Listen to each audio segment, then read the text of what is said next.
ఉపవాసానికి సంబంధించినటువంటి మాటలు ఎన్నో వింటున్నాం. అయినా ప్రభువులు వారు చెప్తూనే ఉన్నారు, అయినా వింటూనే ఉన్నాం, చెప్తానే ఉన్నారు, వింటూనే ఉంటాం. అంతేనండి? అంతేనా? అంటే వాటిని పాటించమా? హల్లెలూయా. అంటే చాలా మంది వినువారునై వినేమట్టుగానే, అంటే వినేటువంటి వారిగానే ఉన్నారు. వాటిని పాటించేటువంటి విషయానికి వస్తే ఫెయిల్ అయిపోతున్నారు. అందుకనే ఇలా ఫెయిల్ అయిపోయిన వారి యొక్క జీవితాలలో నుండి దేవుడు ఏమన్నా ఆశిస్తున్నాడా అని అంటే వారు పాటించేటువంటి వారిగా మారాలి అని దేవుడు ఆశపడుతూ ఉన్నాడు. కానీ వారు ఆ స్టెప్ ముందుకు వెళ్లకుండా అక్కడితోనే ఆగిపోతున్నారు. అందుకని వారి జీవితాలలో కార్యాలు చూడలేకపోతున్నారు, అద్భుతాలు చూడలేకపోతున్నారు. వారి జీవితాలలో ఏమండి దేవుని ఆశీర్వాదాన్ని అనుభవించలేకపోతున్నారు. కారణం చూస్తే లూకా సువార్త 2వ అధ్యాయము 36వ వాక్యం. పరిశుద్ధ గ్రంథములో అన్న ప్రవక్త గురించి కొంచెము రాయబడింది. ఏమండి? కొంచెమే రాయబడింది ఆమె గురించి, ఎక్కువేమి రాయబడలా. అనేక మంది భక్తుల గురించి చూసుకుంటే, శిష్యులను చూసుకున్నా, క్రొత్త నిబంధనలోకి వస్తే శిష్యులను చూసుకున్నా, వేరే వేరే భక్తులను చూసుకున్నా, వేరే వారి గురించి చూసినా ఎక్కువ రాయబడి ఉంటుంది. కానీ ఈమె గురించి చాలా తక్కువ రాయబడింది. రాసిన వారు కూడా లూకా గారే రాశారు. అయితే ఇక్కడ మనం పరిశీలన చేస్తే అదైనా కూడా ఈ రాయబడడానికి కారణం లూకా గారు దేవుని యొక్క సన్నిధిలో దేవుని యొక్క ఆత్మచేత ఈమె నడిపింపబడుతూ ఉంది, దేవుని యొక్క ఆత్మచేత ప్రవచిస్తూ ఉంది, దేవుని యొక్క ఆత్మచేత ఇప్పటి వరకు కూడా కొనసాగించబడుతూ ఉంది. ఈమెను గురించి మరుగైపోయి ఉండటం అనేది నాకు ఇష్టం లేదు. ఈమె గురించి అనేకులకు తెలియాలి, అనేకులు తెలుసుకోవాలి, ఈమెలాగే జీవించాలి, ఈమెలాగే బ్రతకాలి. అనేక స్త్రీలు, అనేక మంది పురుషులను కూడాను ఈ రీతిగానే బ్రతకడానికి ప్రయాసపడాలి అని ఎంతో ఆశతో, ప్రియ దేవుని బిడ్డలారా, లోక భక్తుడు ఈమెను గురించి వ్రాస్తా ఉన్నాడు. రాస్తూ, ప్రియ దేవుని బిడ్డలారా, ఇక్కడ మనం చూస్తే అనేక మంది భక్తులు ఇలా దేవుని యొక్క సన్నిధిలో అపారమైనటువంటి సంపదగా మారి దేవుని కోసం విలువైనటువంటి బ్రతికి దేవుని కోసం వైరాగ్యముతో నిలిచి అనేక కార్యాలు చేసినటువంటి ఆ యొక్క భక్తులు చాలా మంది ఉన్నారు. ఈమె ఎలాగైతే ఆ మరుగున పడిపోతుందో అలాగనే ఏమన్నా కొద్దిగా లోక గారు గుర్తించి రాశారు. అయితే ప్రియ దేవుని బిడ్డలారా, రాయబడినటువంటి వారి భక్తులు చాలా మంది ఉన్నారు, కనబడినటువంటి వీరులు చాలా మంది ఉన్నారు, కనుమరుగైపోయినటువంటి వీరులు చాలా మంది ఉన్నారు. అయితే ఈ వీరులందరి గురించి మనం ఎందుకు జ్ఞాపకం చేసుకోవాలి, ఎందుకు మనం చెప్పుకోవాలి, ఎందుకు మనం మాటికి వారిని గురించి ప్రస్తావన తీసుకురావాలి అని అంటే ఒకటే కారణం. దేవుని వాక్యం సెలవిస్తుంది, నీతిమంతుడిని జ్ఞాపకం చేసుకున్నట ఏంటిదంటండి? చెప్పాలి, అందరూ చెప్పాలి. ఏంటిది? ఇప్పుడు చెప్పండి. అంటే ఆశీర్వాదం ఎలా వస్తుంది? దేవుడు నన్ను ఆశీర్వదించలేదండి, దేవుడు నన్ను దీవించలేదండి అని అంటారు చాలా మంది. అయితే ఆశీర్వదించబడాలి అని అంటే ఒకటి, నీతిమంతుడిని జ్ఞాపకం చేసుకోవాలి. ఆ నీతిమంతుడు ఎవరయ్యా అని అంటే నా యేసుక్రీస్తు ప్రభుల వారు. హల్లెలూయా. ఎవరి నోటనైతే నా యేసును గురించినటువంటి మాటలు ఉంటాయో, ఎవరి చెవునైతే నా యేసును గురించినటువంటి మాటలు వింటూ ఉంటారో, ఎవరి నోట నుండి అయితే నా యేసును గురించిన మాటలు పలుకుతూ ఉంటారో, ఎవరి యొక్క తలంపులలోనైతే నా యేసును గురించినటువంటి ఆలోచనలు ఉంటాయో, వారు ఖచ్చితంగా ఆశీర్వదించబడతారు, దీవించబడతారు. ఈ రాత్రి వేళ మీరు ఆశీర్వదించబడాలి అంటే, మీరు దీవించబడాలంటే మీ నోట ఏముండాలంటే నా యేసు మాటలు ఉండాలి. హల్లెలూయా. మీ నోట నా యేసు మాటలు ఉండాలి. మీరు వినే ప్రతి మాట కూడాను నా యేసుని గురించిన మాటలు అయి ఉండాలి. కనుక ప్రియ దేవుని బిడ్డలారా, ఈ రాత్రి వేళ నా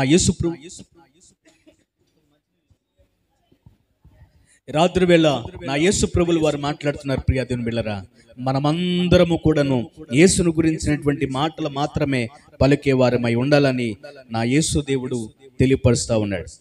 అయితే ప్రియ దేవుని బిడ్డలారా, ఈ ఇశ్రాయేలులో ఒక గొప్ప శక్తివంతమైనటువంటి ఆ యొక్క ప్రవక్త ఉన్నారు అనేటువంటి విషయాన్ని ఇక్కడ మనం ప్రస్తావిస్తూ ఉన్నారు.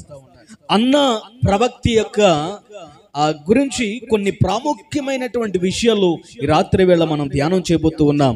కొద్దిగా మన మనసు పెట్టి ఆ మాటలు మనం శ్రద్ధగా వినేటువంటి వారిగా ఉందాం.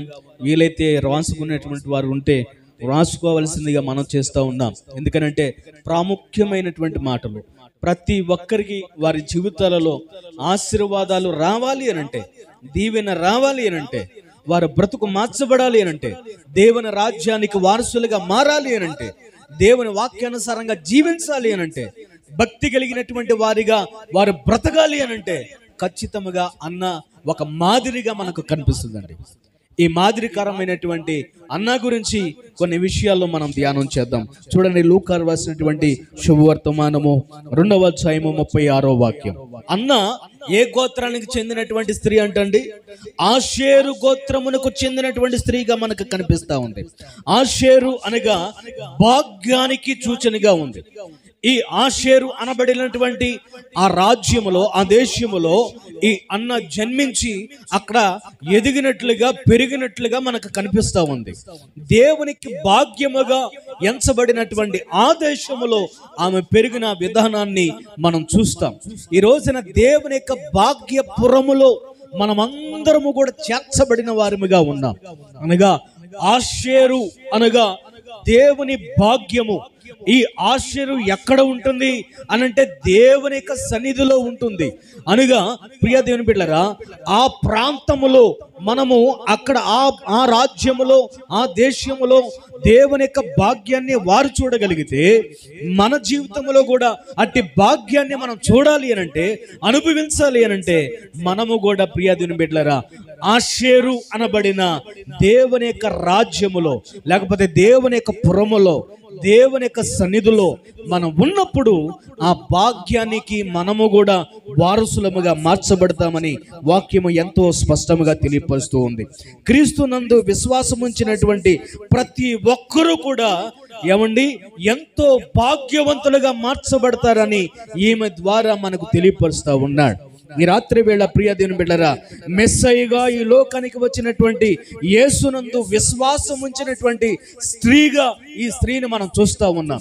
ఆమె ఎలాగునైతే యేసునందు విశ్వాసం ఉంచిందో మనము కూడా దేవుని యందు విశ్వాసం ఉంచినప్పుడు ఆమె ఎలాగైతే ఆశీర్వదించబడిందో, ఆమె ఎలాగైతే భాగ్యవంతురాలుగా మార్చబడిందో మనము కూడా అలాగనే ఆశీర్వదించబడతాం. మనము కూడా అలాగనే భాగ్యవంతురాలుగా మార్చబడతాం అని పరిశుద్ధాత్మ దేవుడు మాట్లాడుతూ ఉన్నాడు. కనుక ప్రియ దేవుని బిడ్డలారా, ఒకటి మన జీవితాలలో ఆశీర్వాదానికి కొన్ని ముందు కార్యాలు ఉంటాయి, ఆ తర్వాత కార్యాలు కొన్ని ఉంటాయి. ఆశీర్వాదం రావాలి అన్నా, భాగ్యవంతులుగా మారాలి అన్నా కొంత ప్రాసెస్ ఉంటుంది. అది దేవుడు ఎప్పుడు నిర్ణయిస్తే అప్పుడు అది మన దగ్గరికి వస్తుంది, అప్పటి వరకు రాదని. అంటే దానికి యోగ్యమైనటువంటి వానిగా మనం మారాలి. అలా మారినప్పుడే అది మన దగ్గరికి వస్తుంది. చూడండి ప్రియ దేవుని బిడ్డలారా, దేవుడిచ్చేటువంటి భాగ్యము అది ఎలాంటిది అంటే అది ఎంతో ఆశీర్వాదకరమైనది. అది ఎలా వస్తుంది అనంటే ఉపవాసం ఉండి ప్రార్థన చేయడం ద్వారా అది వస్తుంది. ఉపవాసం ఉండి దేవుని సన్నిధిలో మొరపెట్టడం ద్వారా అది వస్తుంది. దేవుని సన్నిధిలో ఏమండి దేవారాత్రులు ధ్యానించుట ద్వారా, ఉపవాసముతో ప్రార్థించుట ద్వారా అది మనకి లభ్యమవుతుందని వాక్యం ఎంతో స్పష్టంగా తెలియపరుస్తుంది. అర్థమవుతుందండి? అలాగే ఈ అన్న కూడా ఎంతో ఉపవాసముతో, ఎంతో ఉపవాసాలతో దేవుని సన్నిధిలో, దేవుని మందిరములో గడిపిన స్త్రీగా మనం చూస్తాం. అయితే ప్రియ దేవుని బిడ్డలారా, యాకోబు రాసినటువంటి ఆ పత్రిక 2వ అధ్యాయము 5వ వాక్యములో, నా ప్రియ సహోదరులారా ఆలకించండి.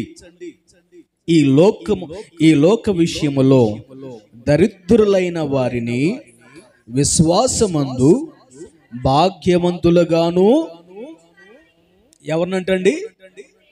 నన్ను అనగా యేసును ప్రేమించిన వారికి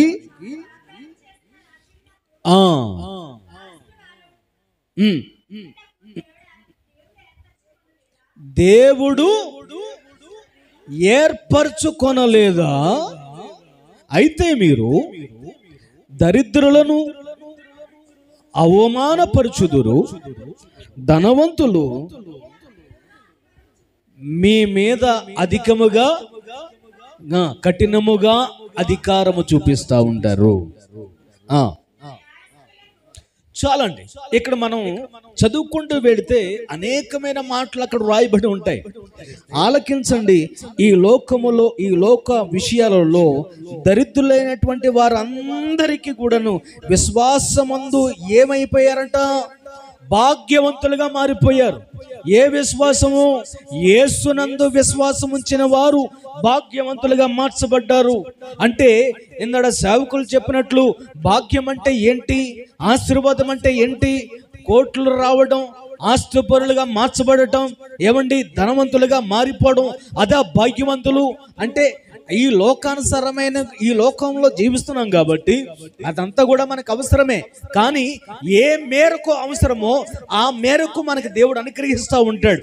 నిజమైన భాగ్యవంతులు ఎవరు అంటే నిజముగా క్రీస్తును కలిగి జీవించడం, నిజముగా క్రీస్తును కలిగి ప్రవర్తించడం, నిజముగా క్రీస్తును కలిగి జీవించడం.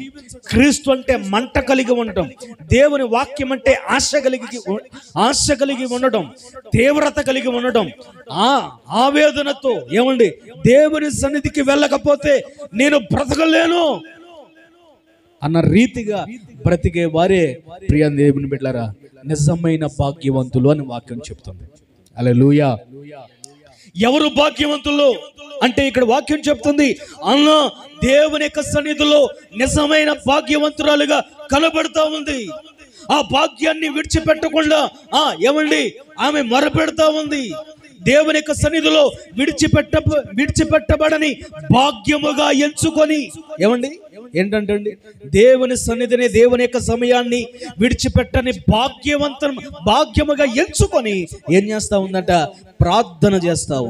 ఈ రోజున మనము కూడా మన జీవితాలలో దేవుని సన్నిధిలో దేవుని వాక్యానుసారముగా మనం జీవించినప్పుడు, దేవుని యొక్క సన్నిధిని విడిచిపెట్టని భాగ్యముగా ఎంచుకున్నప్పుడు ఎంతగా మన దేవుని సన్నిధిని ప్రేమిస్తామో అంతగా మనం భాగ్యవంతులుగా మార్చేసేవాడిగా ఉన్నాడని వాక్యం చెప్తుందండి. నిజముగా నేను చెప్తున్నాను, దేవుని సన్నిధిలో ఎంతమంది అయితే గడుపుతారో వారు నిజముగా భాగ్యవంతులుగా మార్చబడతారు.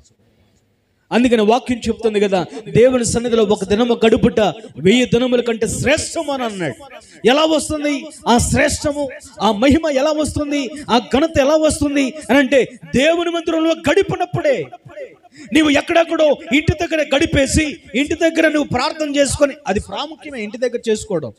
ఎట్ ద సేమ్ టైం నీకు ఖాళీగా అనిపించినప్పుడు, నీకు సమయం దొరికినప్పుడు, నీకు సమయాన్ని దేవుడు కేటాయించినప్పుడు దేవుని మందిరములకు వచ్చి నీవు గోజాడి ప్రార్థించి రోధించి మోకాళ్ళ నుండి దేవుని సన్నిధిలో ఏడుస్తూ ప్రార్థన చేస్తే అది భాగ్యము, అది మహిమ, అది శ్రేష్టము.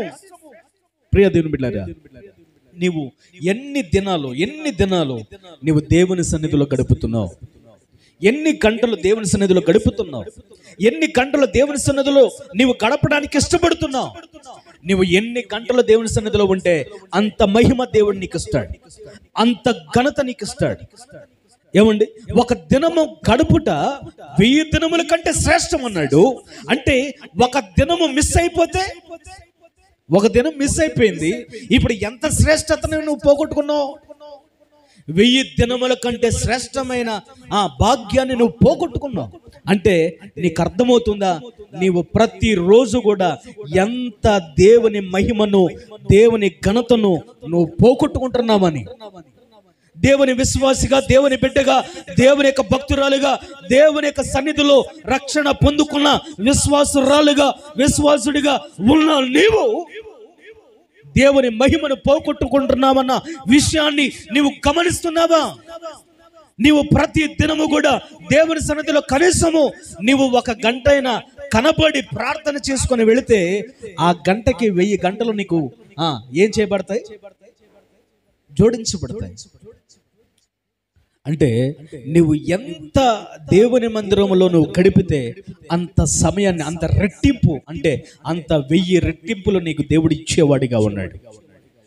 నీ లోకములో నువ్వు గడుపుతున్నావు. లోకములో ఈ చెడ్డ లోకములో, భయంకరమైన పాప లోకములో ఇష్టానుసారమైన జీవితాన్ని జీవిస్తున్న మనకు ఏమండి, ఈ పాపములో ఉన్నటువంటి పాపలోకములో నీ సమయాన్నంతా వేస్ట్ చేసుకుంటూ, నీ సమయాన్నంతటిని వృధా చేసేసుకుంటూ, నీ సమయాన్నంతటిని కూడా పాడు చేసుకుంటూ జీవించడానికి మనం ఇష్టపడతాము. కానీ దేవుని మందిరములో గోజాడి ప్రార్థన చేయడానికి మాత్రం మన మనసు రాదు. ఏమండి, నేను చెప్తున్నాను, అన్న దేవుని మందిరములో గోజాడి ప్రార్థన చేసిన స్త్రీ, ఏడుస్తూ ప్రార్థన చేసినటువంటి స్త్రీ, దేవుని యొక్క సన్నిధిలో ప్రియ దేవుని బిడ్డలారా, దేవుని వాక్యానుసారముగా జీవించినటువంటి స్త్రీ. మరి రాత్రి వేళ నీవు కూడా గోజాడి ప్రార్థన చేయగలిగితే, గోజాడి దేవుని యొక్క సన్నిధిలో దేవుని కొరకు నీవు విజ్ఞాపన చేయగలిగితే, ఖచ్చితంగా దేవుడు నీకు ఏం చేస్తాడు? మహిమను ఇస్తాడు. ఆ మహిమను నీ మీద కొమ్మరిస్తాడు. చూడండి ప్రియ దేవుని బిడ్డలారా, దేవుడు తన ఆత్మతో వచ్చినప్పుడు మహిమ ఒక పక్క, దేవుని యొక్క భాగ్యము ఒక పక్క, నీ యొక్క లోక జీవితము ఒక పక్క పెడితే ఏది వేటెక్కువవుతుందో ఒక్కసారి నువ్వు పరిశీలన చేసుకోవాలి. రాత్రి వేళ అర్థమవుతుందా? నా మాటలు అర్థమవుతున్నాయా? ఏమండి, ఒక పక్క నువ్వు దేవుని మందిరంలో గడిపిన సమయం ఉందే, ఆ సమయముతో కూడినటువంటి మహిమను ఒక పక్క పెట్టి, లోకంలో నువ్వు గడిపావే అదంతా కూడా, చెత్త అంతా కూడా ఒక పక్క పెట్టి, 2 కూడా తక్కెట్లు పెడితే ఏది వెయిట్ ఎక్కువ పెరుగుతుంది చెప్తారా? ఏది వెయిట్ ఎక్కువ పెరుగుతుంది? ఈ రాత్రి వేళ అంటున్నాను ప్రియ దేవుని బిడ్డలారా, మన జీవితంలో అనవసరమైనటువంటి సమయం, అనవసరమైనటువంటి గడియలు మనం వేస్ట్ చేసుకునే దానికంటే దేవునితో గడపటం అనేది ఆశీర్వాదకరం. దేవునితో జీవించడం అనేది దీవెనకరం. దేవునితో జీవించడం అనేది, దేవునితో బ్రతకడం అనేది, దేవునితో కలిసి ఏమండి మనం ఆయనలో మమైక్యమైపోవడం అనేది ఎంతో ఆశీర్వాదకరం, భాగ్యమైన కరం అనే వాక్యం స్పష్టంగా తెలియపరుస్తూ ఉంది. హల్లెలూయా. చూడండి ప్రియ దేవుని బిడ్డలారా, ఆషేరు అనగా మన ఇక్కడ మళ్ళా మన వాక్యంలోనికి వచ్చేద్దాం. ఆషేరు అనగా యాకోబు యొక్క 9వ కుమారుడు ఆషేరు యొక్క శ్రేష్టమైనటువంటి ఆహారము కలదని యాకోబు పత్రికలో మనం స్పష్టంగా చదివాం. అయితే ఆదికాండము 30వ అధ్యాయము 12వ వాక్యంలో చూస్తే ఆ శ్రేష్టమైన ఆహారమే దేవుని వాక్యమని స్పష్టంగా తెలియపరుస్తూ ఉంది. చూడండి ఏంటి ఇక్కడ శ్రేష్టమైన ఆహారాన్ని అక్కడ దేవుడు అనుగ్రహించాడు. అయితే ఆ శ్రేష్టమైన ఆహారం ఏది అనేది మన వాక్యానుసారంగా చూస్తే, యాకోబు పత్రికలో మనం చదివినట్లుగా ఆ శ్రేష్టమైన భాగ్యము, తర్వాత ఇప్పుడు ఆదికాండంలో చెప్పబడిన రీతిగా ఆ శ్రేష్టమైన ఆహారము ఏంటి అనంటే నా దేవుని యొక్క వాక్యమే అనే వాక్యం స్పష్టంగా చెబుతా ఉంది.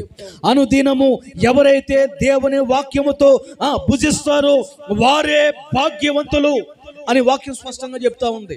ఈ రోజున దేవుని యొక్క వాక్యమును భుజిస్తారో, దేవుని యొక్క వాక్యముతో నడుస్తారో, ఆ వాక్యాన్ని భుజించి వాక్యానుసారంగా జీవిస్తారో వారు భాగ్యవంతులు. హల్లెలూయా. ఆ వాక్యానుసారమైనటువంటి జీవితాన్ని మనం జీవించేటువంటి వారిగా ఉండాలని దేవుడు ఆశపడుతున్నాడు. మన జీవితాలలో ఓరకనే భాగ్యాలు రావు, ఓరకనే ఆశీర్వాదం రాదు. అందరూ ఆశీర్వాదం ఆశీర్వాదం ఆశీర్వాదం అంటారు, కానీ ఆశీర్వాదం పొందుకోవడానికి కొన్ని మెట్లు ఉన్నాయి, కొన్ని కారణాలు ఉన్నాయి, కొన్ని అనుభవాలు ఉన్నాయి. ఆ అనుభవాలు మాత్రం పాటించరు. ఈ రాత్రి వేళ నా దేవుడు మాట్లాడుతున్నాడు, ఆ అనుభవాలను పాటించగలిగితే దేవుడు ఖచ్చితంగా నేను ఆశీర్వదించుతాడు, నేను ఖచ్చితంగా భాగ్యవంతురాలుగా మారుస్తాడని వాక్యం చెప్తుంది. రెండవదిగా మనం చూస్తే అన్న అనగా కృప అండి.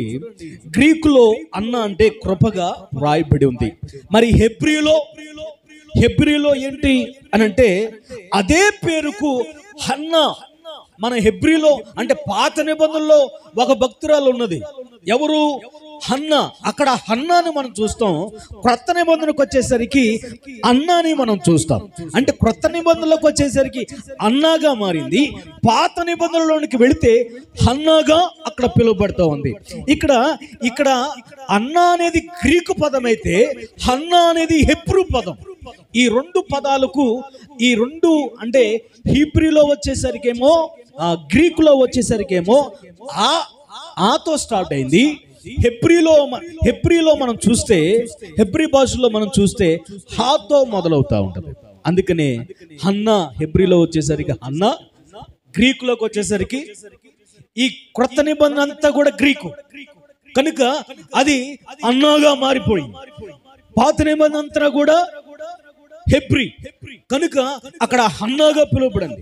అయితే ప్రియ దేవుని బిడ్డలారా, ఇక్కడ మనం చూస్తే ఈ పేర్లు ఏదైనప్పటికీ కూడా దీని యొక్క అర్థం ఏంటి అంటే కృప.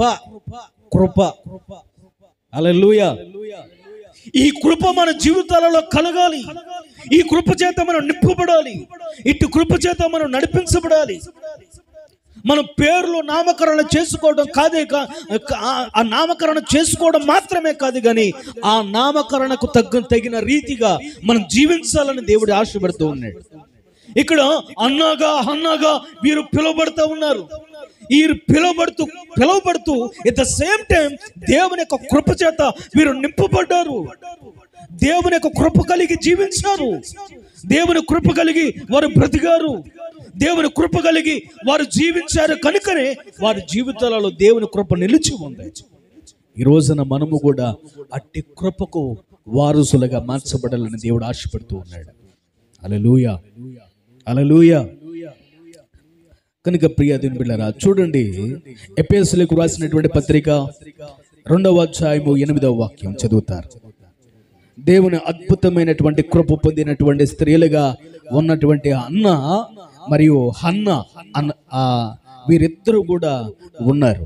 అయితే మనం రక్షించబడాలి అంటే కృప ద్వారా మాత్రమే అది సాధ్యపడుతుందని వాక్యం స్పష్టంగా చెప్తా ఉంది. చూడండి, మీరు విశ్వాసము ద్వారా కృపచేతనే రక్షించబడి ఉన్నారు. ఇది మీ వలన కలిగినది కాదు, దేవుని వరమే. హల్లెలూయా. అర్థమవుతుందండి? ఇక్కడ అన్న అనబడిన వారు ఏమండి, ఇక్కడ మనం చూస్తే అన్న మరియు హన్నా వీరిద్దరూ కూడా ఉన్నారు. మనం రక్షించబడాలి అంటే కృప ద్వారా మాత్రమే. అంటే వారి జీవితాలలో ఏ కృప అయితే పొందుకున్నారో అదే కృప మనము కూడా పొందుకునే వారముగా ఉండాలని వాక్యం చెప్తా ఉంది. ఈ రాత్రి వేళ దేవుడు మాట్లాడుతున్నాడు కదా, మనము దేవుని యొక్క సన్నిధిలో ప్రియ దేవుని బిడ్డలారా, మీరు విశ్వాసము ద్వారా కృపచేతనే రక్షించబడి ఉన్నారు. ఇది మీ వలన కలిగినది కానే కాదు. ఇది ఎవరి వలన కలిగినది? ఎవరి వలన అంటండి? దేవుని వరము వలన కలిగింది. ఆ వరము ఎవరో తెలుసా? నా యేసు ప్రభుల వారు. హల్లెలూయా. చెప్దామా గట్టిగా గట్టిగా. ఈ రాత్రి వేళ ప్రియ దేవుని బిడ్డలారా, ఆ కృపకు పాత్రుడైన నా యేసయ్యను కలిగి ఉంటే ఆ కృపే నీ యందు, నీలో, నీ పైన, నీ గృహములో, నీ కుటుంబంలో, నీ జీవితంలో నిలిచి ఉంటుంది అని వాక్యం స్పష్టంగా చెప్తా ఉంది. కనుక మనమందరము కూడా ఆ కృపకు పాత్రులముగా మార్చబడాలని దేవుడు ఆశపడుతూ ఉన్నాడు. చూడండి, యెషయా రాసినటువంటి గ్రంథం 54వ అధ్యాయము 10వ వాక్యాన్ని చూస్తే మనమందరము రక్షించబడాలని దేవుని యొక్క గొప్ప కృప గనుక పర్వతములు తొలగిపోయినను మెట్టలు తత్రిలను నా కృప నిన్ను విడిచిపోదు, సమాధానము విషయమైన నా నిబంధన తొలగిపోదు. హల్లెలూయా. చూడండి, దేవుని యొక్క గొప్ప కృపగా ఉన్నటువంటి యేసుక్రీస్తు ఈ లోకానికి వచ్చాడు కనుకనే ఆ కృప మన పైన నిలిచి ఉంది. ఆ కృప ఎవరైతే పొందుకోవడానికి ఇష్టపడతారో, ఆ రక్షణను ఎవరైతే స్వీకరిస్తారో, ఆ రక్షణ ఎవరైతే పొందుకుంటారో, ఆ రక్షణలోనికి ఎవరైతే వస్తారో, ఆ రక్షణలో ఎవరైతే నిలబడతారో, ఆ రక్షణ చేత ఎవరైతే నింపబడి నిలబడి దేవునికి సాక్షులుగా బ్రతుకుతారో, వారి పైన దేవుని కృప నిలిచి ఉంటుంది. హల్లెలూయా. ఈ రాత్రి వేళ దేవుని సన్నిధిలో ప్రియ దేవుని బిడ్డలారా, బాప్తిసము తీసుకుంటే సరిపోదు, ఆ రక్షణలో ఆ కృపలో నిలబడాలి, దేవుని కృపలో నిలబడాలి. అన్న దేవుని కృప పొందింది, అన్న దేవుని కృప పొందిన స్త్రీగా ఉన్నారు. ఈ రాత్రి వేళ మనము కూడా వారు ఏ విధము చేతనైతే కృప పొందారో, మనము కూడా దేవుని కృప పొందిన బిడ్డలుగా, విశ్వాసులుగా, ప్రవక్తలుగా మనం ఉండాలి. వారు ఎలాగనైతే కృప పొందుకున్నారో మనము కూడా అలాగే కృప పొందుకున్న వారిగా ఉండాలని దేవుడు ఆశపడుతూ ఉన్నాడు. మూడవదిగా మనం చూస్తే అన్న జీవితంలో వారు అనుభవించినటువంటి అనుభవాలు, ఆమె జీవితాలలో దేవునిపై ఉంచినటువంటి విధానాన్ని, అనుభవాలు, కొన్ని విషయాలు మనం ధ్యానం చేస్తా ఉన్నాం. మూడవదిగా మనం చూస్తే లూకా సువార్త 2:36 ఏమేమి ఉన్నదంటండి, ఒక ప్రవక్తగా ఉన్నారు. ఈమె ఒక ప్రవక్తి, అన్న ఒక ప్రవక్తగా ఉండెను. మూడవదిగా అన్న ఒక ప్రవక్త, ఆమె ప్రవక్తగా ఉన్నది. ప్రవక్త అనగా ప్రియ దేవుని బిడ్డలారా, దైవ సత్యాలను, దేవుని యొక్క చిత్తాన్ని, దేవుని యొద్ద నుండి తెలియబడినటువంటి, తెలుసుకోబడిన విషయాలన్నిటినీ కూడా డైరెక్ట్ గా ప్రజలకు చేరవేసేటువంటి వారు, లేకపోతే చేర్చేవారు, చెప్పేవారు, బోధించేవారు అని చెప్పవచ్చు. ఈమె ఈ రీతిగా దేవుని యొక్క సన్నిధిలో ప్రియ దేవుని బిడ్డలారా ప్రవక్తగా ఆమె పిలువబడుతూ, ప్రవక్తగా దేవుని దగ్గర నుండి పొందుకున్న ప్రతి మాటను ప్రజలకు చేరవేసేటువంటి స్త్రీగా ఆమె ఆ దినాలలో కొనియాడబడుతూ దేవుని కొరకు వైరాగ్యముతో పనిచేస్తూ ఉంటాయి.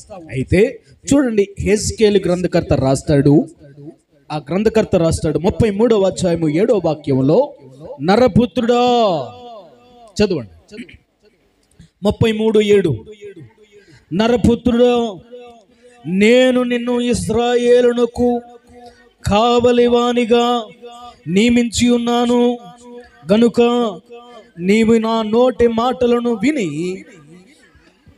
నాకు ప్రతిగా వారిని హెచ్చరిక చేయవలను. ఏం చేయమంటున్నానండి? హెచ్చరిక చేసేవారిగా నియమించాడు. ఇక్కడ హెచ్చరిక చేసేవారిగా, దేవుని యొక్క ప్రతినిధిగా, దేవుని యొక్క ప్రవక్తగా, దేవుని యొక్క ప్రవర్తనగా ఇక్కడ వీరు కొనియాడబడతా ఉన్నారు. ఆ యొక్క ప్రవచనాలన్నీ కూడా ఈమె జీవితాలలో నెరవేరినట్లుగా మనం చూస్తా ఉన్నాం.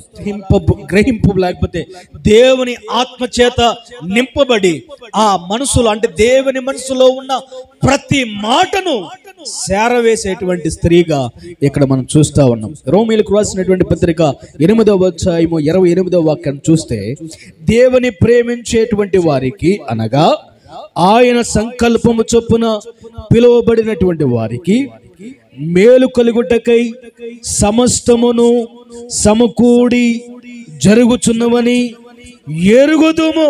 హల్లెలూయా.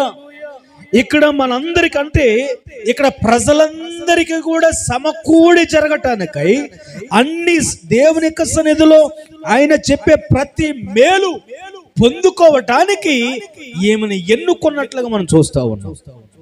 ఈమె ద్వారా ఆ సంఘములో, ఆ యొక్క దేవుని యొక్క మందిరములో ప్రియ దేవుని బిడ్డలారా ఈమెను ఎన్నుకొని ఈమె ద్వారా సమస్తమును మేలు కోసం, దేవుని కోసం, ఆశీర్వాదం కోసం ఈమెను నిలబెట్టి వాడుకున్నట్లుగా మనం చూస్తా ఉన్నాం. హల్లెలూయా. ప్రియ దేవుని బిడ్డలారా, దేవుడు తన పరిచర్యలో అనేక మంది పురుషులనే కాక స్త్రీలను కూడా ప్రవక్తలుగా ఏం చేశాడు? వాడుకున్నటువంటి దేవుడిగా మనం చూస్తా ఉన్నాం. మనం చాలా మంది పాత నిబంధనలు చూస్తే పురుషులు కనిపిస్తూ ఉంటారు ఎక్కువగా. ఇక్కడ క్రొత్త నిబంధనకు వచ్చేసరికి ఏమైపోయారు? స్త్రీ కనిపిస్తుంది. అంటే ఈమె పాత నిబంధన అంటే యేసు ప్రభుల వారు పుట్టక మునుపు నుంచే దేవుని యొక్క పరిచర్య, దేవుని ప్రవక్తగా ఏమి పిలువబడుతూ వాడబడుతూ ఉన్నది. అంటే దేవుని స్వరముగా ఏమి ప్రకటింపబడుతూ ఉంది, వినిపింపబడుతూ ఉంది. అయితే ప్రియ దేవుని బిడ్డలారా, కారణం ఆయన పక్షపాతము లేనటువంటి దేవుడిగా ఉన్నాడు. ఎవరినైనా వాడుకుంటాడండి. పురుషున్నే కాదు, స్త్రీనే కాదు, ఏ పక్షపాతం లేదు. దేవుని ఎదుట యథార్థత కలిగి, విశ్వాసము కలిగి, ఏమండి ఈ యొక్క ప్రవక్తలాగా అన్న అనబడిన ప్రవక్తలాగా ఎవరైతే యథార్థంగా బ్రతుకుతారో వారందరినీ దేవుడు వాడుకుంటాడు. ఈ రాత్రి వేళ మిమ్మల్ని కూడా దేవుడు వాడుకుంటాడు. హల్లెలూయా. ఖచ్చితంగా మీరు కూడా దేవుని కొరకు వాడబడాలని దేవుడు ఆశపడుతున్నాడు అండి. దేవుడు ఆశపడుతున్నాడు. ఏమన్నాడో తెలుసా? సమస్త జనులకు ఏం చేయమన్నాడు? సువార్త ప్రకటించి దేవుని యొక్క సన్నిధిలో, ప్రియ దేవుని బిడ్డలారా, ప్రతి ఒక్కరిని దేవుని శిష్యులుగా చేయమన్నాడు. అంటే ఈ రాత్రి వేళ దేవుడు మాట్లాడుతున్నాడు, నీవు కూడా అన్నావలే నీ హృదయాన్ని, నీ యొక్క దేహాన్ని, నీ తలంపులను, నీ యొక్క ఆలోచనలన్నిటిని కూడా దేవునికి సమర్పించి ఆమె యొక్క జీవితము వలె నీ జీవితాన్ని కూడా మార్చుకుంటే, నీ జీవితాన్ని కూడా కట్టుకుంటే ఖచ్చితంగా నిన్ను కూడా ఒక ప్రవక్తనిగా వాడుకోవడానికి నా దేవుడు సిద్ధముగా ఉన్నాడు. నా దేవుడు నిన్ను కూడా వాడుకోవడానికి ఆయన రెడీగా ఉన్నాడు. నీవు రెడీగా ఉంటే నా దేవుడు సిద్ధముగా ఉన్నాడు. నీవు సిద్ధమైనా, నీవు రెడీనా, నీవు సిద్ధముగా ఉంటే ప్రియ దేవుని బిడ్డలారా, పురుషుడైనా స్త్రీనైనా, ఏమండి చిన్న పిల్లవాడైనా సరే, ఏ భేదం లేదు, ఎవరితోనైనా మాట్లాడించేస్తాడు దేవుడు. ఎవరితోనైనా మాట్లాడించేస్తాడు. కానీ ఒకటే, దేవుని ఎదుట దేవునితో నిలబడి ఉండటం చాలు. ఆయనతో నిలబడితే చాలు. అదే అంటాడు, నా వాక్యమునందు స్థిరమైన మనసు కలిగిన వారై. అంటే ఆయన మాటల కొరకు స్థిరమైన మనసు కలిగి, స్థిరమైన ఆలోచనలు కలిగి మనం ఉంటే చాలండి.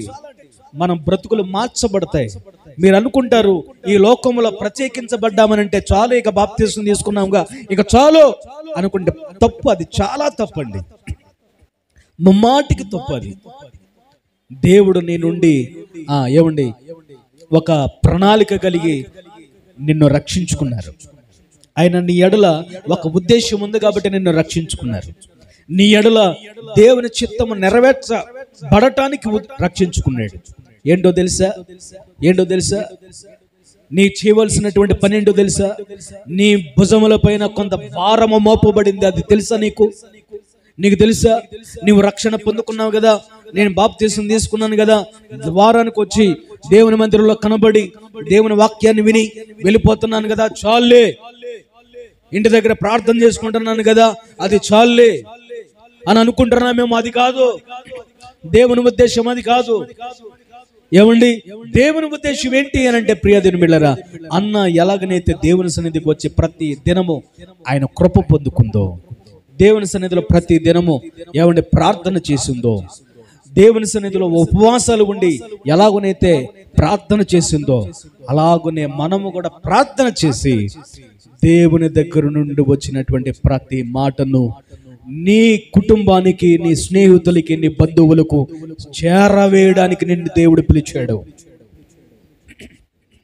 నిన్ను పిలవడానికి గల కారణం దేవుని మాటలను ఏమండి నీ బంధువులకు చేరవేయడానికి నిన్ను పిలిచాడు. నీ బంధువులకు తెలియపరచడానికి దేవుడు నిన్ను పిలిచాడు. ఆ విషయాన్ని మర్చిపోయి, ఆ విషయాన్ని పక్కన పెట్టి మనం చేయవలసిన పని చేయకుండా పక్కన పెట్టేస్తాం. ఏమండి సువార్త చెప్పవలసినటువంటి బాధ్యత, దేవుని యొక్క మాటలు చెప్పవలసిన బాధ్యత నాది కాదులే. సేవకులు ఉన్నారు, వాళ్ళు చూసుకుంటారు. సువార్థికులు ఉన్నారు, వాళ్ళు చూసుకుంటారు. మనకు సంబంధం లేదు అని అనుకుంటాం. తప్పు. అది ఎవరిది కాదు, మనందరిది. మనందరిపైన ఉంది. రక్షణ పొందిన ప్రతి ఒక్కరూ కూడా దేవుని మాటలను చెప్పుటకు యోగ్యుడు. దేవుని వాక్యాన్ని బోధించడానికి వారికి ఇవ్వబడిన బాధ్యత బాప్తిస్మ తీసుకున్న నాటి నుండి వారి భుజముల పైన మోపబడుతుంది అనే విషయాన్ని గమనించాలి. హల్లెలూయా, హల్లెలూయా. కనుక ప్రియ దేవుని బిడ్డలారా, మీరందరూ కూడా చేయవలసిన పని ఏంటో తెలుసా? దేవుని యొక్క వాక్యాన్ని మీ స్నేహితులకి తెలియపరచుట. దేవుని మాటలు విననటువంటి వారిని, దేవుని సన్నిధిలోకి రానటువంటి వారిని, దేవుని వాక్యాన్ని తెలుసుకోలేనటువంటి వారికి, దేవుని గురించి తెలియనటువంటి ప్రజలకు నీ వంతుగా నీవేం చేయాలి? వాక్యాన్ని చెప్పాలి. అందుకొరకే దేవుడు నిన్ను పిలిచాడు. చూడండి ప్రియ దేవుని బిడ్డలారా, మనం నాలుగోదిగా మనం ఇంకా ముందుకు వెళ్ళిపోదాం. కొన్ని విషయాలు మనం స్కిప్ చేద్దాం. నాలుగోదిగా మనం చూస్తే లూకా సువార్త అదే వాక్యాన్ని మనం చదువుదాం. 2:38. ఆ ఘడియలో లోపలికి వచ్చి దేవుని కొనియాడి యెరూషలేములో విమోచన కొరకు కనిపెట్టుచున్న వారందరిలో ఆయనను గురించి హల్లెలూయా ఏం చేస్తా ఉందంటండి ఈమె? యేసే మెస్సయ్యా అనే సంగతి దృఢపరిచేటువంటి సాక్షిగా ఉన్నటువంటి అన్న. హల్లెలూయా. ఈ అన్న ఎవరంటండి? ఏం చేస్తుంది? నాలుగోదిగా ఏం చేస్తుందండి? యేసే మెస్సయ్యా అనేటువంటి సంగతిని దృఢపరిచేటువంటి ఒక స్త్రీగా, లేకపోతే ఒక సాక్షిగా అన్న ఇక్కడ కనిపిస్తా ఉంది. ఈ రాత్రి వేళ దేవుడు ఏం మాట్లాడుతున్నాడు మనతో? ఏం మాట్లాడుతున్నాడు? నీవు కూడా యేసయ్యే మెస్సయ్యా అని, యేసయ్యే నిజమైన దేవుడని, యేసయ్యే నిజ రక్షకుడని, యేసయ్యే లోక రక్షకుడని, యేసయ్యే లోకనాథుడని నీవేం చేయాలి? ఇతరులకు తెలియపరచుట కొరకు దేవుడు నిన్ను ఎన్నుకున్నాడు. అందుకొరకే నిన్ను ఎన్నుకున్నాడు. ఇక్కడ ఈమె చేస్తుంది అదే. ఏం చేస్తుంది ఆమె కూడా ఆ గడియలలోనే లోపలికి వచ్చి దేవుని కొనియాడిందండి.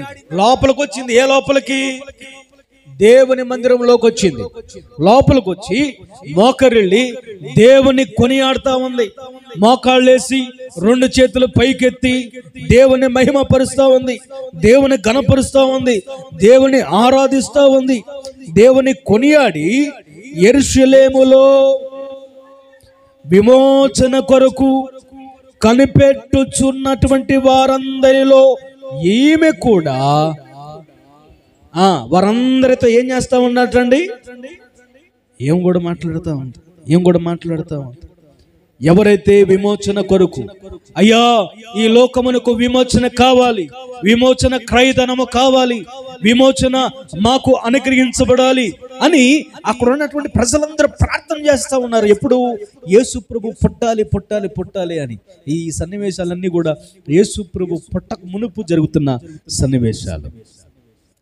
అంటే యేసయ్య పుట్టాలని అక్కడ వాళ్ళందరూ కూడా, అంటే దేవుని భక్తులందరూ కూడా యేసయ్య మెస్సయ్య, ఆ మెస్సయ్య రావాలి, ఆ మెస్సయ్య దేవుడిగా ఈ లోకమునకు దిగి రావాలి అని వీరందరూ ఎదురు చూస్తూ ప్రార్థన చేస్తూ దేవుని సన్నిధిలో గగ్గోల పెడతా ఉన్నాడు, ఏరుస్తూ ఉన్నారు, ప్రార్థన చేస్తూ ఉన్నారు.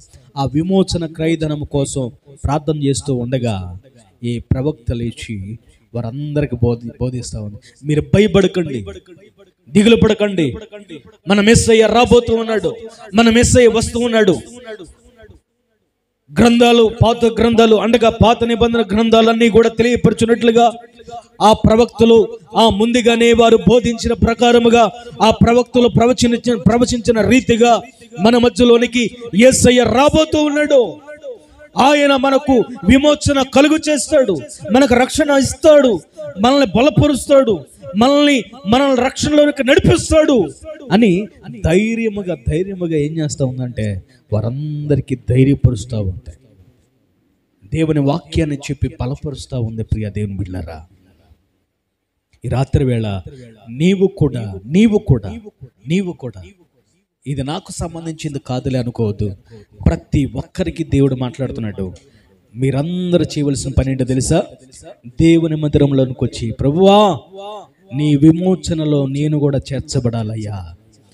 బాప్తిసం తీసుకున్నాం కదా అని అంటే దాంతో సరిపోదండి. అదంతా ఏంటనంటే ఒక ఒక టికెట్ టైప్లో అదంతే. టికెట్ తీసుకున్నంత మాత్రం సరిపోతుందా? టికెట్ తీసుకున్నంత మాత్రం సరిపోతుందా? ఏం చేయాలి? ఆ టికెట్ పట్టుకొని ట్రైన్ కోసం మనం ఎదురు చూసి ఆ ట్రైన్ వచ్చినప్పుడు ముందుగానే ఏం చేస్తాం? టికెట్ తీసుకొని అక్కడ టికెట్ తీసుకున్నాం కదా, ఇక ఇక్కడే కూర్చుందాం, ట్రైన్ వస్తుంది ఎక్కేద్దాం అని అనుకో, కుదరదు. ఏం చేయాలి? బయట నుంచి లోపలికి రావాలి, మెట్లు ఎక్కాలి, దిగాలి. ఏమండి, మళ్ళీ అక్కడ నుంచి మెట్లు దిక్కుంటూ రావాలి, ట్రైన్ ఎక్కడ ఉందో ఎత్తుక్కోవాలి, అందరిని అడగాలి, అందరిని విచారించాలి. ఏమండి, ఎంత ప్రాసెస్ కదా. మనకు తెలియకపోతే అయ్యా పలానా ట్రైన్ అయ్యా మేము ఎక్కాలి, అది ఏ నెంబర్లో ఉంది, ఏ ప్లాట్ఫామ్ మీద ఉంది, మాకు చెప్పండి అయ్యా, మేము అక్కడికి వెళ్తాం. ఆడు చెప్పడు, ఆడేదో తప్పు చెప్తాడు. అప్పటికి మనం డౌట్ వచ్చి ఏం చేస్తాం? అక్కడ ఎవరైతే పని చేసే వాళ్ళు ఉంటారో వాళ్ళ దగ్గరికి వెళ్ళి, రైల్వే డిపార్ట్మెంట్ సంబంధించిన వాళ్ళ దగ్గరికి వెళ్ళి, అయ్యా నేను పలానా ట్రైన్కి వెళ్ళాలయ్యా, మాకు దయచేసి అది ఏ ప్లాట్ఫామ్కి వస్తుందో, ఏ సమయానికి వస్తుందో మాకు చెప్పండి అయ్యా అని అడుగుతాం లేదా? ఎంతమంది అడిగారు? అడుగుతారా? ఏదైనా ఊరు వెళ్ళేటప్పుడు బస్సు కోసం చూస్తూ ఉంటాం. బస్సు కోసం చూసినప్పుడు ఆ బస్సు మనకు రాదు, అయితే ఆ బస్సు కోసం వెయిట్ చేస్తూ ఉంటాం.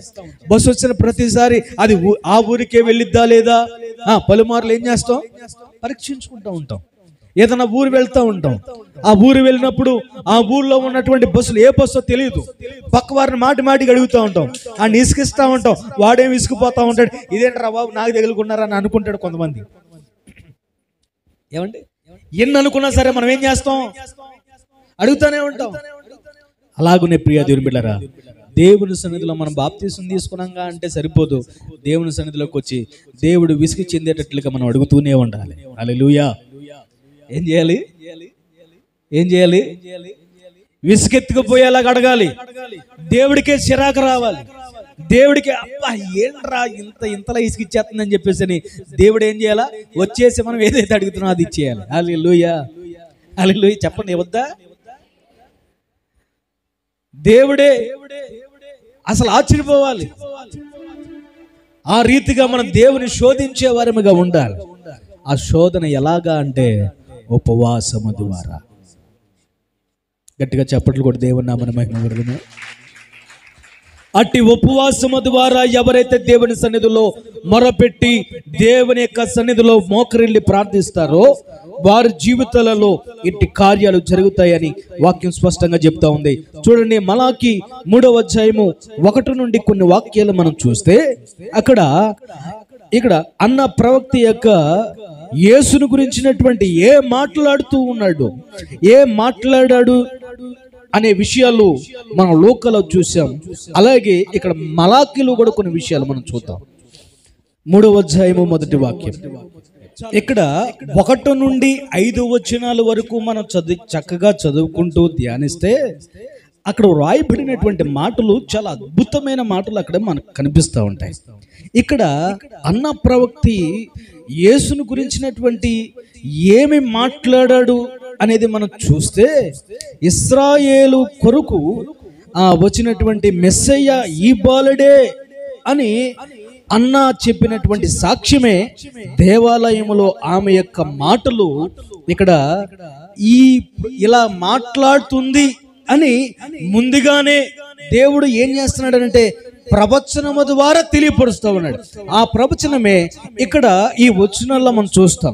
దేవుడు ఇశ్రాయేలులో మెస్సయ్యను ధృవీకరించడానికి దైవ భక్తి గల మనిషిగా మరియు దైవిక స్త్రీ యొక్క సాక్ష్యాన్ని కోరుకున్నాడు కాబట్టే ఇక్కడ ఈమెను ఎన్నుకొని ఆ సాక్షిగా దేవుని యొక్క సన్నిధిలో జీవింపచేశాడు అని స్పష్టముగా మనకి తెలియపరుస్తూ ఉంది.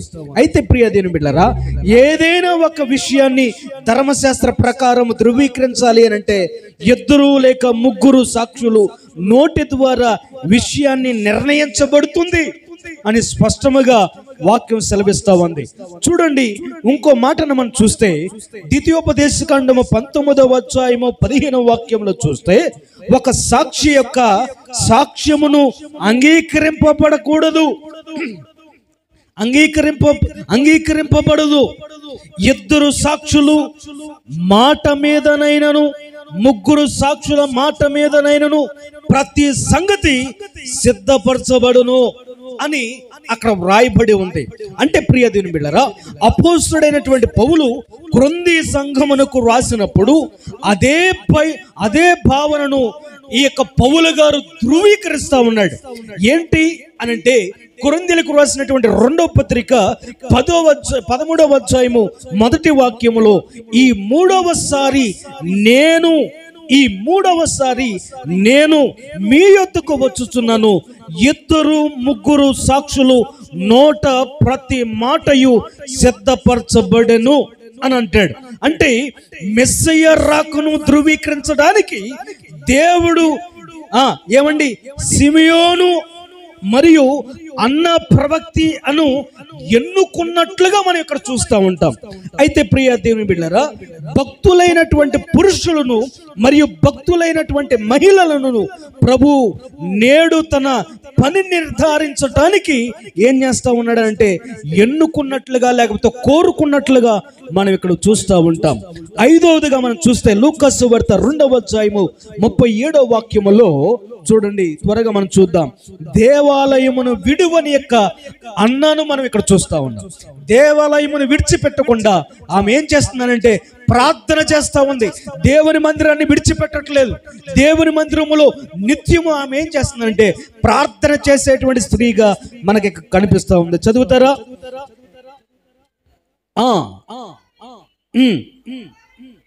దేవాలయము విడువక ఉపవాస ప్రార్థనతో రేయింపవళ్ళు సేవ చేయుచుండెను. హల్లెలూయా. ఏం చేస్తుందంటండి? దేవుని మందిరములో, దేవుని యొక్క సన్నిధిలో ఉపవాసము ప్రార్థనలు చేస్తూ, అది ఎప్పుడట రేయం పగలు రాత్రులు ఏం చేస్తా ఉందంట? ప్రార్థన చేస్తా ఉంది, సేవ చేస్తా ఉంది, దేవుని పని చేస్తా ఉంది. దేవాలయమును విడువక అనగా దేవుని యొక్క ఆలయములో అన్ని విధాల సేవలు చేస్తా ఉందండి. ఒక సేవ మాత్రమే కాదు, అన్ని సేవలు చేస్తా ఉంది. ఈ రాత్రి వేళ దేవుడు నీతో మాట్లాడుతున్నాడు. నీవు కూడా అన్నవలే దేవుని మందిరములకు వచ్చి అన్ని సేవలు చేసే వ్యక్తిగా నువ్వు ఉండాలి. హల్లెలూయా. అన్ని సేవలు అంటే ఏంటో తెలుసా? పాటలు పాడటమే కాదు, ప్రార్థన చేయడమే కాదు, ఏం చేయాలంట? పరిచర్య చేయమంటున్నాడు. ఇక్కడ చేస్తా ఉంది అన్న. నేను ప్రవక్త కదా అని కూర్చోట్లా. నేను ప్రవక్తనే కదా, నేను దేవుని మాటలు చెప్పే వ్యక్తిని కదా అని కూర్చోట్లేదు. ఏం చేస్తుంది? ఆమె చీపురు పట్టుకుంటుంది, ఆమె తుడుస్తా ఉంది, ఆమె సాపలేస్తా ఉంది, ఆమె కుర్చీలు తీస్తా ఉంది, ఆమె అన్ని పనులు చేసుకుంటా ఉంది. అలాగనే ప్రియ దేవుని బిడ్డలారా, దేవుని యొక్క సన్నిధిలో ఆ పనులతో పాటు ఏం చేస్తుందంట? మోకాళ్ళేసి ఉపవాసం ఉండి రేయింపగళ్ళు ప్రార్థన చేస్తా ఉంది. ఈ రాత్రి వేళ నేను అంటున్నాను, నీవు కూడా దేవుని యొక్క సన్నిధిలో అన్నవలే అటువంటి ప్రార్థన జీవితాన్ని కలిగి ఉంటే దేవుడు ఖచ్చితంగా నీ జీవితాన్ని మార్చివేసే దేవుడిగా ఉన్నాడు. నీ జీవితాన్ని బాగు చేసే దేవుడిగా ఉన్నాడు. నీ జీవితాన్ని కూడా అన్న జీవితం వలె మార్చివేసే దేవుడిగా ఉన్నాడు. ఆశీర్వాదకరముగా, దీవెనకరముగా, మహిమకరముగా మార్చే దేవుడిగా ఈ రాత్రి వేళ ఉన్నాడని దేవుని వాక్యం సెలవిస్తుంది. ప్రియ దేవుని బిడ్డలారా, దేవుని మందిరములో ఏదో ఒక పరిచర్య, అందులో ఏదో ఒక పరిచర్య చేస్తే చాలే అనుకోవడం కాదు. ఇక్కడ ఆమె అనుకోవట్లేదు. అలాగా ఆమె దేవుని సన్నిధిలో అన్ని పరిచర్యలు చేస్తా ఉంది. ఆమె నీవు కూడా దేవుని సన్నిధిలో వచ్చి కూర్చొని వెళ్ళిపోవడం కాదు, కానీ నీవు దేవుని పరిచర్య చేసే స్త్రీగా నీవు ఉండాలి. రాత్రి వేళ ప్రతి ఒక్కరూ దేవుని కొరకు వాడబడాలి, దేవుని పని చేయాలి, దేవుని సేవ చేయాలి. దేవుని కోసం ఒక ఉన్నతమైనటువంటి పని చేసిన ప్రతి ఒక్కరిని కూడా దేవుడు ఏం చేస్తాడంటే తన మహిమతో నింపుతాడు. హల్లెలూయా. తన మహిమతో నింపుతాడు. ఎప్పుడైతే తన మహిమతో నింపుతాడో వారందరూ ప్రియ దేవుని బిడ్డలారా, ఆ మహిమ ఆటోమేటిక్ ఏం చేస్తుంది? ఇంక్రీజ్ అవుతుంది. అంటే ఇప్పుడు నీవు లోకములో జీవించినటువంటి ఆ సమయాన్ని, దేవుని మందిరంలో గడిపిన ఈ సమయాన్ని రెండు కూడా టాలీ చేస్తాయి. నీవు దేవుని సేవ చేసావు, దేవుని పని చేసావు, దేవుని కొరకు వాడబడ్డావు, దేవుని మాటలు నేర్చుకున్నావు, దేవుని మాటలు ఇతరులకు చెప్పావు, నీవు కూడా బోధించేటువంటి స్థాయికి ఎదిగావు. కాబట్టి దేవుడు ఏం చేస్తాడంటే నీ మహిమ అధిక మహిమ చేస్తాడు. అందుకని అంటాడు భక్తుడు, అంటాడు కదా, మహిమలో నుండి అధిక మహిమలోనికి ఏం చేయబడాలి? మహిమలో నుండి అధిక మహిమలోనికి మనం చేర్చబడే వారముగా ఉండాలి. అధికమైన ఆశీర్వాదాలలోనికి మనం వెళ్ళాలి. అంటే మనం వచ్చి వెళ్ళిపోతే సరిపోదండి, వచ్చి వెళ్ళిపోతే సరిపోదు. ఈ అన్నవలే దేవుని సన్నిధిలో బలమైన సేవ చేయాలి, బలమైన పరిచర్య చేయాలి, బలమైన ఏమండి సేవ చేసేటువంటి వారిగా ఉండాలనే వాక్యం చెప్తుంది. అందుకే అన్న ప్రభు దర్శనము పొందుకుంది. ఏం పొందుకుందండి? ప్రభు దర్శనం పొందుకుంది. యేసు ప్రభుల వారిని ఆమె దర్శనాన్ని పొందుకొని ఆమె యేసు ప్రభుల వారిని గురించి సాక్షిగా మారిపోయింది. ఎంత భాగ్యం అండి! అది భాగ్యం. ఏది భాగ్యం అంటే యేసుని గురించి నీవు చెప్పడమే నిజమైన భాగ్యం. ఏది భాగ్యం అంటే యేసుని గురించినటువంటి మాటలు, యేసుని గురించినటువంటి సాక్ష్యము ఇతరులకు తెలియపరచడము, అది భాగ్యముగా ఎంచుకున్నది. అన్నా, నీవు కూడా ఈ రాత్రి వేళ యేసుని గురించినటువంటి భాగ్యాన్ని ఇతరులకు చెప్పినప్పుడు ఆ భాగ్యముగా మార్చబడి నిన్ను, నీ కుటుంబాన్ని ఏం చేస్తుంది? చెప్పాలి. ఏం చేస్తుంది? దీవెనకరంగా మార్చేస్తుంది. కనుక ప్రియ దేవుని బిడ్డలారా, ఈ రాత్రి వేళ మనమందరము కూడా అట్టి భాగ్యవంతులుగా మార్చబడాలి అంటే ఖచ్చితంగా దేవుని ఆశీర్వాదాన్ని మనం పొందుకున్న వారముగా ఉండాలి. ఇంకా కొన్ని మాటలు ఉన్నాయి, కానీ మనం ఈసారి ఎప్పుడైనా మనం ధ్యానం చేసుకుందాం. అన్న ప్రియ దేవుని బిడ్డలారా, యేసయ్య దేవుని సన్నిధిలో ఒక్కసారి ప్రభువా, నేను ఎంత పరిచర్య చేశాను కదా, ఎంతకాలం జీవించాను కదా. ఆమె దరిదాపుగా 100 సంవత్సరాలు పైబడి జీవించిందండి. 100 సంవత్సరాలు పైబడి జీవించిన ఆమె తన జీవితంలో చివరి కాల గడియల్లో ఆమె అడుగుతుంది ఏంటో తెలుసా? ప్రభువా, నేను ఇంతవరకు నేను బ్రతికాను కదా, ఇంతవరకు నేను జీవించాను కదా, ఒక్కసారి నిన్ను చూసి నేను చనిపోతానయ్యా, ఒక్కసారి నిన్ను చూసే భాగ్యాన్ని నాకు ప్రసాదించు ప్రభువా అని దేవుని అడిగినప్పుడు ప్రియా దేవుని బిడ్డలారా, ఆ భాగ్యాన్ని, ఆ వరాన్ని దేవుడు ఇచ్చేసాడు. ఇచ్చేసరికి ప్రియా దేవుని బిడ్డలారా, యేసుక్రీస్తు ప్రభుల వారు జన్మించాడు. జన్మించిన వెంటనే ప్రియా దేవుని బిడ్డలారా, ఈమె చూసి తరించిపోయి ఆ భాగ్యముతో ఈమె మరణించింది సంతోషముగా. హల్లెలూయా! ఇంతకంటే భాగ్యము నాకు ఇంకా లేదు, ఇంతకంటే భాగ్యము నాకు ఈ జీవితంలో కలగదు. ఈ భాగ్యము చాలు, ఈ ఆశీర్వాదము చాలు. ఈ భాగ్యముతో నేను సంతోషముగా నేను మరణిస్తాను. నా మెస్సయ్య, నా యేసయ్య ఈ లోకానికి వచ్చాడు, నా కొరకు జన్మించాడు, నా కొరకు పుట్టాడు. ఈ భాగ్యవంతుణ్ణి నేను చూశాను, ఈ భాగ్యవంతుణ్ణి నేను నరులకి చెప్పగలిగాను అన్న విశ్వాసముతో, ధైర్యముతో ఆమె సంతోషముగా చనిపోయిందంటే, రాత్రి వేళ నీవు కూడా అటువంటి విశ్వాసిగా నీవు బ్రతకాలని దేవుడు ఆశపడుతున్నాడు. అట్టి కృప మనందరికీ దయచేయును గాక.